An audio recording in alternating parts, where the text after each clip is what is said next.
I came back to that open window and I just knelt down there and I cried and cried. And I told God this. I said, whatever it takes for you to change me, to reach his heart, even if you got to take my life, do it. Hey everyone, this is Yvette Hampton. Welcome back to the Schoolhouse Rocked podcast. I'm back today with Dr. Mark Hamby, and we are talking this week about shepherding our children and what that looks like practically in our homes. But first, I want to thank our sponsor, BJU Press Homeschool. Do you want help managing your homeschool day on a day-to-day basis? BJU Press has a new homeschool hub that can dramatically simplify things for you. You'll be able to see your child's workload, document grades, modify schedules, and more. The BJU Press Homeschool Hub is the resource you need for painless planning and happy homeschooling.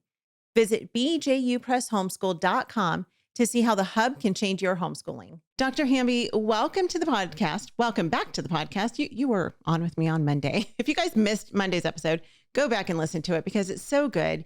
And he's telling a story. We left with a cliffhanger because he's telling us this story about being a real shepherd and what it was looking like on his actual farm of shepherding this crazy Rambo, as he calls him, and all these other sheep that he has on his farm. So I'm going to let you just kind of continue on with your story. So my kids had, just the most idyllic childhood. We had several thousand acres to explore, connected to a state park, hundreds of acres of woods, streams, a lake, three-story barn. It was amazing. Kids that would grow up on a place like this, you could only dream of it. But again, like I said earlier, Cain still killed Abel in the most beautiful paradise in the world. And so it's not about the environment in which our kids live, and it's about reaching their heart. And even though I had provided the very best place for my children to grow up, I was so busy I wasn't reaching their heart, and I didn't know how to reach their heart. And at the same time, as I'm raising these sheep, and my sheep, they're getting out, eating my neighbor's roses. My sheep would resist me on every level. It came to a point where I hated my sheep and my sheep hated me. It was like that. And not only that, but at the same time, as I'm having this difficulty raising the sheep, my son Jonathan, at 12 years old, I'll never forget it. At 12 years old, he told me he hated me, and I'll never forget that moment. If I had ever said that to my dad, boy, he would have given me a beating. I never would have said that to my dad. My mom, she raised us. My dad worked really hard. He was an iron worker. He wasn't home all the time, but we were raised to respect our dad no matter what. And so I never would have dreamed of saying something like that. And so here I am, saved, trying to raise my family, homeschooling, and trying to do all the right things. And he would have the audacity to say, "Dad, I hate you." And so, you know, when you have a Jonathan, in your home, someone that's always willing to, he's strong, and he's, early childhood, there was always an issue, something that I always having to deal with. I'd come home from the field and Debbie would tell me that here's what Jonathan was doing. Like devotions in the morning were, we had devotions every morning. I prepared devotions. I loved my devotions. My kids didn't. I love my devotions. And like, Jonathan, put your chair down. Get your foot off your sister. Don't touch your brother again. If you put your chair down. Okay, you touch your brother one more time, you go to your room and you're going to miss devotions. He would do it on purpose, and I would send him to his room and he would sing Victory in Jesus all the way to his room just to irritate me. And I'm like, and the poor kid, he got spanked a lot. It was spank him, he'll not die. That type of, that we were raised in with some legalistic mentoring. When we first got saved, and so there was no grace. I didn't even understand what grace was, and so he, I thought, I need to get some counseling. And at the same time, I'm still raising these sheep, and my sheep still won't follow me. And I'll never forget this This one time I went to this counselor and he said, "I don't think the problem's you." He goes, I don't think the problem's Jonathan. I think the problem's your wife." I'm like, Mm. "Whoa, I like this." And he goes, "It sounds like she's not submitting to your authority." And I'm like, "That's, and in all marriages, you got some struggles." And he says, "Yeah," he says, "Jonathan's rebelling against what he sees in your marriage." And he goes, "Until you get that fixed, you're not going to be able to fix the problem in Jonathan's heart." Now, part of what he said was right. Jonathan's rebellion really was as a result of our marriage. And folks, parents that are listening to this have to realize this, that if you want to really raise your children well and raise them for God's purposes, so they will have a heart toward God, then you got to do whatever it takes to get your marriage right. Get help, Mhm. get biblical counseling though. Don't seek counselors that are, going to give you psychological Right. babble. Find someone that opens the Word of God and every moment, and He shows you exactly what is wrong. Yeah. You've got to be able to be vulnerable, and you got to walk in the light. The more light you walk in, the more vulnerable you are about your weaknesses, the more you begin to grow personally. Then you take, you're accountable for your own life, and then your children see that, and then they're like, "Wow, Dad is really changing. Mom is really changing." They start hearing your prayer life, and then when you do make a mistake and you do blow it with your children, then you become more sensitive and you go to them immediately and just say, "Hey, look, I'm really sorry. Please forgive me." And if they don't forgive you right away, you don't ever get into a war of words with them, because that you want to empty the reservoir of hurt before you have to change their words. And so I'm going a little bit further, but let me back up a little bit. And so Yeah. he said, "Mark," he goes, "I think that what you need to do with Jonathan is the next time he talks disrespectfully in any way, you need to deal with it in a very severe way.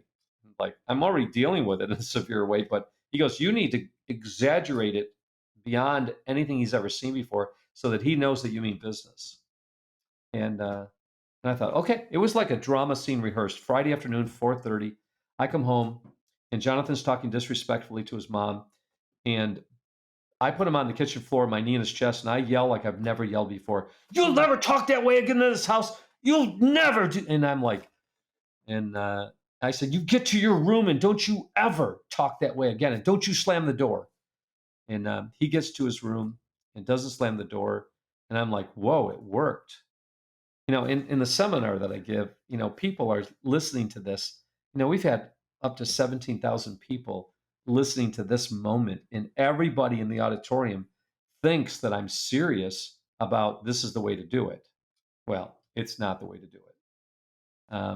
I went into Jonathan's room 4 hours later thinking I was going to pray with him, find redemption, and then move on. But what I found was an empty room with a open window, and my son was gone. At 12 years old, he told me he hated me. At 14 years old, he ran away, and there was nothing I could do. There's a train that goes through our property every 3 hours. He's most likely going to go down to the railroad tracks and try to jump a train, is my guess, and most likely he's going to die. And we went down there searching for him. We couldn't find him. It got dark, and I searched for him for hours. I came back to that open window and I just knelt down there and I cried and cried. And I told God this. I said, "Whatever it takes for you to change me, to reach his heart, even if you got to take my life, do it." And that's the first time I'd ever prayed that God Wow. would change me rather than change my son.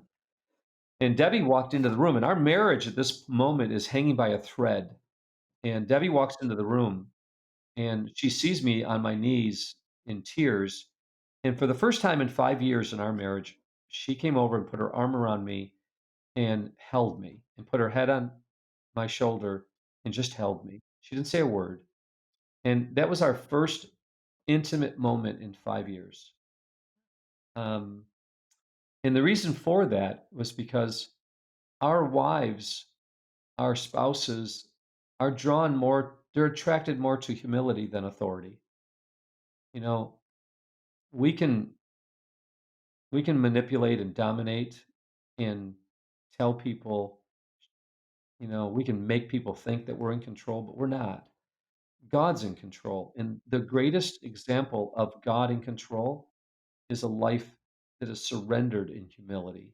We want to thank all of our sponsors for making this show possible: BJU Press Homeschool, CTC Math, Apologia, and IEW. Without them, we wouldn't be able to do this. Visit the show notes for links to these great companies and thank them for supporting the Schoolhouse Rocked podcast.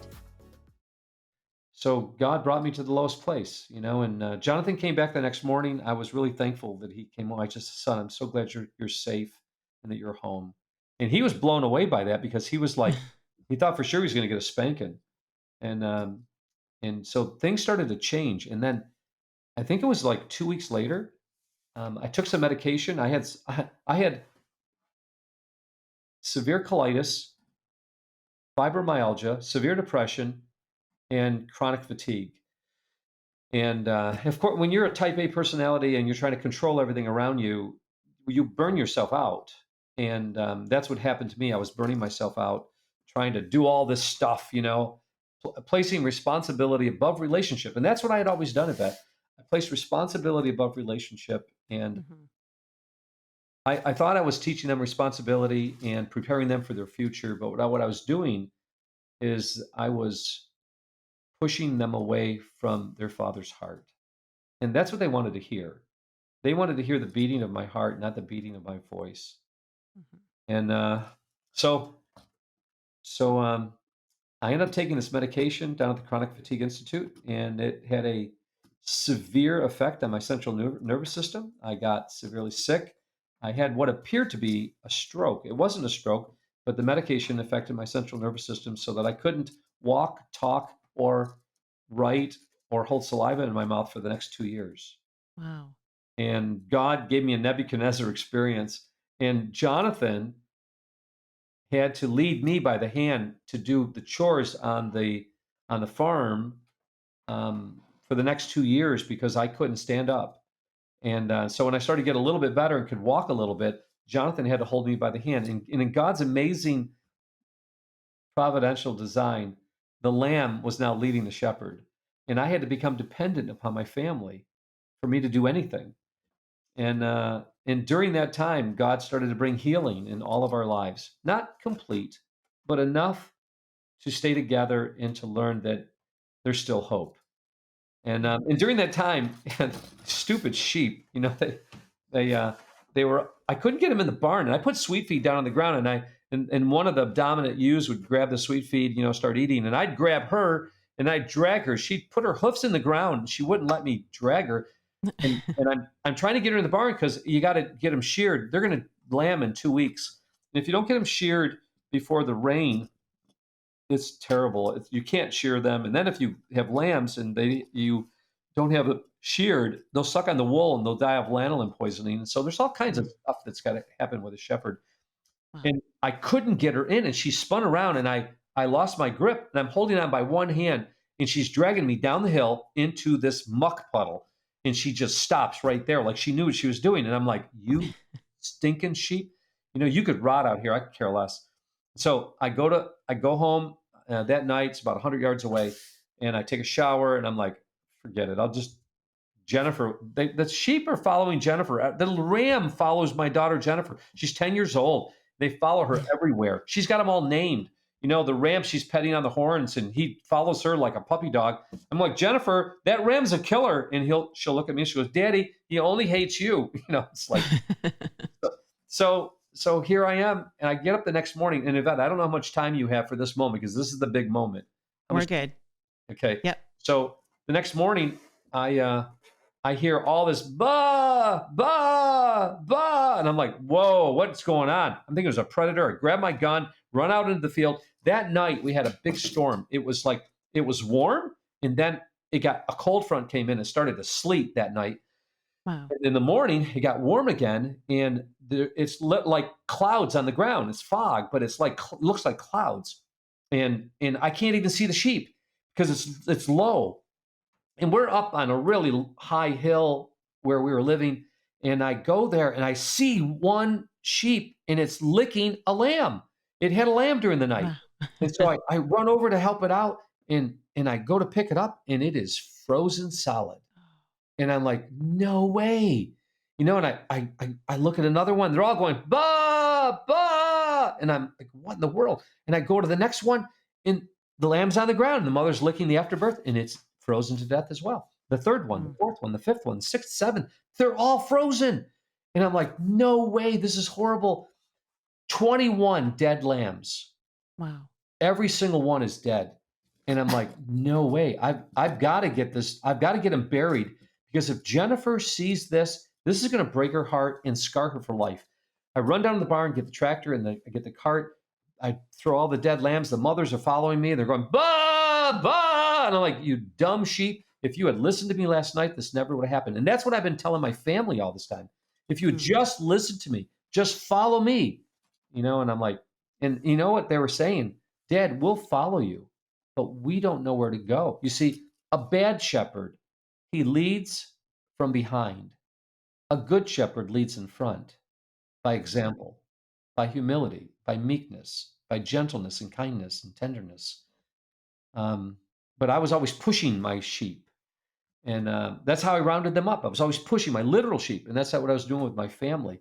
And when Jonathan was literally saying to me, Dad, I'm willing to follow you, but I don't know where to go. You're, you're always pushing. There's no one to follow. At 15 years old, he said, Dad, if your life lived louder than your words, I'd follow you. Wow. Yeah. That's just, can you imagine having, I, I, I, I'll never forget that. But, but what a lesson. And I could easily say, you talk to me that way? You disrespectful. Do you realize what happened to people who talk disrespectfully in the Bible? Do you know what God will do to you? I could have done that, but that's not what Jesus did. Jesus Jesus drew people to him by stretching out his arms and dying on a cross, not by telling us what we did wrong, by telling us how much he loved us. And so I started throwing the lambs in the ditch that I dug. I got to the 21st dead lamb to throw it in the ditch, and Jennifer comes screaming, Daddy, the lambs are born, the lambs are born. She's so excited. She saw Mm. me coming down the road on the tractor, and she thought I was having the lambs in the barn and was bottle feeding them. And she comes and she sees 21 dead lambs in this ditch. And she looks at me, and she can't even figure it out. She's 10 years old. It's so surreal to her. She can't understand this scene. 20 dead lambs in the ditch, and the 21st dead lamb is in limp in my hand as I've got it by its legs. And I can't throw it because she's looking at me. And with Mm. tears streaming down her face, she looks at me. She can't even get the words out. She says, Daddy, you're not a good shepherd. And she goes running up to the house. Mommy, mommy, mommy, Daddy killed the lambs. Mm. And I'm like, I don't know how to I don't know how to be a good shepherd. I There aren't any books on the subject. There aren't any books on parenting other than what God's given us in his word. And the only real information we've got on parenting is in Proverbs and Ephesians, Colossians. Don't provoke your children to anger. Don't provoke them to wrath.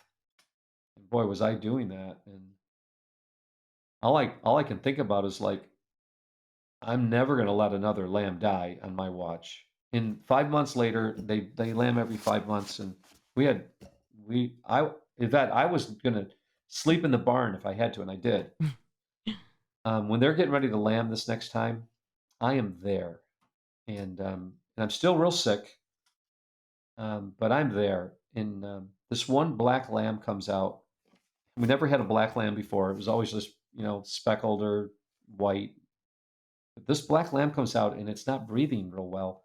It's barely breathing, but it was pitch tar black. And as I hold it in my hands, and I'm going to watch it die because it can't breathe. It's trying to breathe. But as I'm holding it in my hands, Jennifer's looking at me. She said, Daddy, do something. What do you do? I don't know what to do. I'm not a vet. And, and lambs die, and But I remember my kids were born, the doctor had that rubber syringe and put it up their Uh-huh. nose and took out the snot, cleaned it out. I didn't have one of those.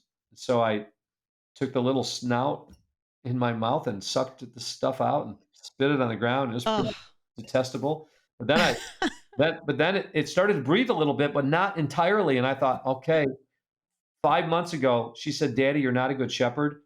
I'm not letting this lamb die." And I took its snout and I put it in my mouth and I sucked as hard as I could. And this stuff came out like a bullet and I Oh. swallowed it. It was Oh. the Oh. grossest thing I've ever tasted in my So life. disgusting. It is disgusting. I got better physically after that. It must be some kind of vitamin. And this little lamb started prancing around just frolicking around the barn. It's Oh. fully alive. And Jennifer looked at me and she goes, "I can't. Wow." She runs up to the house, "Mommy, Daddy saved the lamb." It's Wow. amazing how resilient our kids can be Yeah. after all of our mistakes. And I got up and I went over to the left side of the barn to get a bottle for the lamb, and all my sheep, 70 of my sheep with their lambs, followed me to the left-hand side. I walked over to the right-hand side. They all followed me to the right. I walked backwards. They walked forward. I walked forward. They walked backwards. And they got all their eyes on me. They're not taking their eyes off of me. I've never seen this before because they've always shunned me. They always, when I would look at them, they would all turn their heads. Um, I opened up all the barn doors and I walked out. And Yvette, it was a miracle. All 70 of my sheep with their lambs followed me. Wow. And it was the first time. I walked up the path up toward the house, and I stopped, they stopped. I walked forward, they walked forward. From that moment onward, for the next 5 years, my sheep followed me everywhere. I could have gone to New York City. They would have followed me single file down Broadway. My sheep followed me everywhere. And there's no question in my mind as to why this happened. I believe that day that I saved that lamb, I believe that those mothers instinctively watched what was happening, and instinctively, I became their shepherd. Because a good shepherd is willing to get dirty for his sheep. Wow. So incredible. There's so much more to this story, but we're out of time again. So we're going to come back tomorrow, finish the story. You guys are going to hear more about how Dr. Hamby learned and became a good shepherd to his family. So make sure you come back tomorrow. Thank you guys so much for joining us. We'll see you back then. Education is discipleship, and this is something I didn't understand until I was probably 3 years into homeschooling. The Bible teaches us in Luke 6:40 that when a student is fully trained, he will be like his teacher. And as we look around the culture right now, I think it begs the question, who is teaching our children? Who is teaching our children, and what are they teaching our children? And to me, the primary benefit of having my children home with me is I am able to impart my worldview to my children